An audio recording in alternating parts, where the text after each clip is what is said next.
Hi friends, అప్కమింగ్లో ఏం జరుగుతుందో ముందుగా తెలుసుకుందాం. అనన్య కాంచన ఆడిన నాటకంలో ఎలాగైనా ఆ ఇంటి కోడలుగా అడుగు పెట్టాలని చెప్పేసి కాలు పోయినట్టు నాటకం ఆడుతుంది. ఈలోపు అందరూ కలిసి ఒప్పుకుంటారు అనన్య ఇంట్లోకి రానివ్వడానికి. ఇక అనన్య వెంటనే అమ్మి వాళ్ళు పోయిలమ్మి లేమ్మీ అని చెప్పేసేసరికి బెడ్ మించలి లేచి కూర్చుంటుంది. అనుకున్న ప్లాన్ను ఇరగొట్టావమ్మి, ఈసారి అనుకున్న ప్లాను అనుకున్నట్టుగా అమలు చేసావమ్మి అనే విధంగా కాంచన అనన్యను పొగుడుతూ ఉంటుంది. ఇక నుంచెలి మనం ఆ ఇంట్లో అడుగు పెట్టినట్టు కాదమ్మా, ఆ కుటుంబాన్ని ముక్కలు ముక్కలు చేయాలి, ఆ ప్రీతిని బయటికి గెంటేసి దాంతోనే సర్వ చాకిరి చేయించుకొని అప్పుడు అప్పుడు మనం గెలిచినట్టమ్మా అని అన్న తర్వాత ఈలోపు అనుకున్నట్టుగా కాంచన అనన్య ఇద్దరు కలిసి ఇక ఆ ఇంట్లో అడుగు పెట్టే సిచ్యువేషన్ వస్తుంది. వెంటనే కాళ్ళు పోయినట్టుగా వీల్ చైర్లో కూర్చుంటుంది అనన్య. ఇక గుమ్మం దగ్గరికి వచ్చిన తర్వాత ఇక లోపలికి రా అన్నట్టుగా ఆనంద భైరవి కోపంగా అంటుండగా, ఏంటి వదిన గారు లోపలికి రా అంటున్నారు, అయినా చావు బ్రతుకులతో బయటపడ్డది నా కూతురు, ఆ టాన్స్ వేపేసి కనీసం హారతి ఇవ్వకుండా నా కూతుర్ని లోపలికి రా అని చెప్పేసి ఆహ్వానిస్తూ ఉండారే. అమ్మా, నువ్వేంటి వాళ్ళని అడిగేది, ఇలా అడుక్కుంటూ చేయించుకోవడం కరెక్ట్ కాదు. పదమ్మా, మన స్టేషన్కి వెళ్ళి న్యాయం కోసం పోరాడతాం. ఈ కుటుంబ సభ్యులే ఈరోజు నా కాళ్ళు పోవడానికి కారణమయ్యారని కేసు పెడితే అప్పుడు వాళ్ళే వచ్చి ఇక వీళ్ళను సమాధానాలతో నిజాన్ని బయట పెడతారు అనేసరికి వెంటనే ఇక అమ్మ శరణ్య వెళ్ళి హారతి ప్లేట్ తీసుకురామ్మా అని ఈ విధంగా ఆనంద అంటుంది.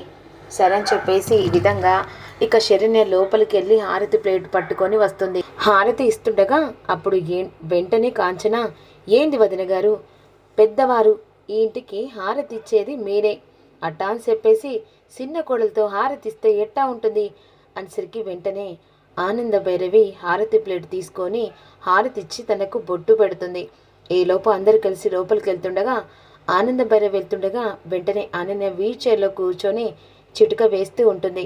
ఎలా ఉంది ఇప్పుడు నా దెబ్బ అనేసరికి అప్పుడు ఆనంద ఒక స్మైల్తో, నువ్వు ఈ వేషాలు వేస్తావని నాకు బాగా తెలిసే, నీకు కాళ్ళు పోలేదని తెలుసు, కావాలని ఇక ఏదో రకంగా కాళ్ళు పోయాని నాటకమాడి నువ్వు ఇంట్లో అడుగు పెట్టావని తెలిసే అనే విధంగా ఆనంద అంటుంది.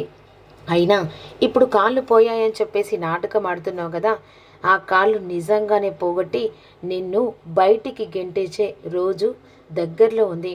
ఇప్పుడు నా దగ్గర సాక్ష్యాలు లేకపోవచ్చు, కానీ ఏదో టైంలో నీతట నువ్వే సాక్ష్యాలతో నాకు దొరుకుతావు. ఖచ్చితంగా కాళ్ళతో ఇంట్లో అడుగు పెట్టావు కదా, నిజంగానే పర్మనెంట్గా వీల్ చైర్కి అంకితమయ్యేలా నేను నీ కాళ్ళు విరగొట్టి బయటికి పంపిస్తానే అని వార్నింగ్ ఇచ్చి వెళ్తుంది.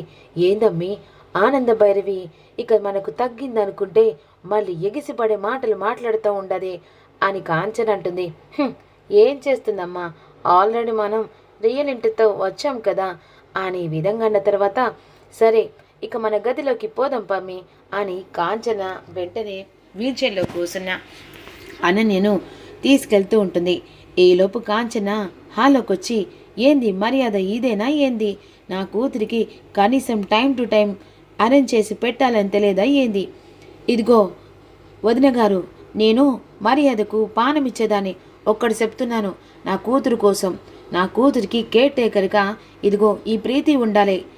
ఏమంటున్నావు, అంతే, నా కూతురు కాలు పోవడం కారణం ఇక వాళ్ళ అత్తగారైతే కేర్ టేకర్గా చూసుకునేది ఈ ప్రీతియే కదా, ఇక నుంచి సర్వం పని కూడా ఈ ప్రీతియే చేయాలి, లేకుంటే కాదు కుదరదంత చెప్పండి, ఖచ్చితంగా నేను స్టేషన్కి పోతా ఉండను, తనకి టైంకి ఫుడ్ పెట్టాలి, టాబ్లెట్స్ ఇవ్వాలి, ప్రతి ఒక్క పని ఈ ప్రీతే చేయాలి అని విధంగా అంటుండగా, ఏంటి వేషాలు వేస్తున్నారా, కావాలని నాటకం ఆడుతున్నారా పిన్ని, ఒక్క మాట చెప్పు పిన్ని, వీళ్ళిద్దరినీ అడ్రస్ లేకుండా చంపేస్తానని సరే అనేసరికి ఇక కాంచన గుట్టుకులో వేస్తూ ఉంటుంది. ఇదిగో అల్లుడు గారు మాటి మాటికి చంపెత్తానని చెప్పేసి అంటున్నారు, మీ నాటకానికి నిజాన్ని బయట పెట్టడానికి చావడానికైనా కూడా మీరు సిద్ధంగా ఉండండి అనే విధంగా రోహిత్ కోపంగా అంటూ ఉంటాడు. అత్తయ్య గారు గొడవ వద్దు. అయినా ఇప్పుడు ఆ కాళ్ళు పోయాయి అని చెప్పేసి మన మీద నింద వేసి కావాలని టార్గెట్ చేసి ప్రతిసారి మనని బెదిరిస్తున్నారు కదా. అయినా తన కాళ్ళు వచ్చిన తర్వాత మన ఇంట్లో ఉండే తనకి ఆలోచన కూడా రాకూడదు. వెంటనే ఇక తను చెప్పింది కదా, సరే నేను అలాగే తన పని అంతా నేను చేస్తానులే. అది కాదమ్మా అని లీలావతి అంటుంది.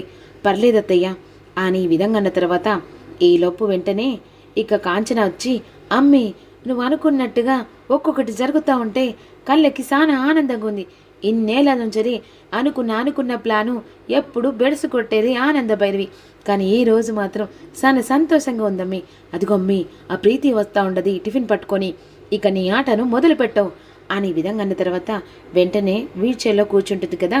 ఆ సమయంలో ఇక ఏంటి పర్మిషన్ లేకుండా నా గదిలోకి వచ్చావు అని ప్రీతిని అంటుంది. అప్పుడు ప్రీతి ప్లేట్ బయట పెట్టుకొని నిలబడుతుంది.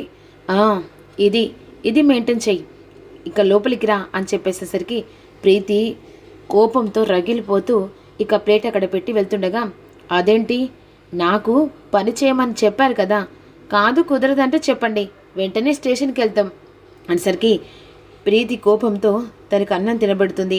ఏంటి మూత ఎవడు తుడుస్తారు అనేసరికి మూతి తుడిసి టాబ్లెట్స్ ఇస్తుంది. ప్లేట్ పట్టుకొని పోతుండగా, ఇదిగో ప్రీతి నా కాళ్ళు చాలా నొప్పులుగా ఉన్నాయి, నొక్కు. ఏంటి ఆల్రెడీ నేను కాళ్ళు విరిజిగాయి కదా, కాళ్ళు ఎక్కడ నొప్పులున్నాయి, అరికాళ్ళ దగ్గర నాకు నొప్పిగా ఉంది, తని నొక్కు అని విధంగా కావాలని మాటికి బెదిరిస్తూ ఉంటుంది. సరే అని చెప్పేసి ప్రీతి వెంటనే కాళ్ళు నొక్కుతుండగా అటువైపుగా వెళ్తున్న శరణ్య, ఇదేంటి అక్క దీనికి సహాయం చేసినట్టా లేకపోతే దీని కేర్ టేకర్ అనుకుంటుందా అని కోపంగా ఇక ప్రీతి అక్క లే అని చెప్పేసి అంటుంది. ఇక వెంటనే లేచి నిలబడుతుంది.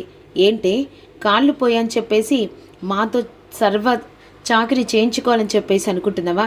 ఇదిగో అనన్య చెప్తున్నాను విను, ఇదివరకు శరణ్య కాదు, ఇదివరకు ప్రీతి కాదు, ఇదివరకు ఆనంద కుటుంబం కాదు.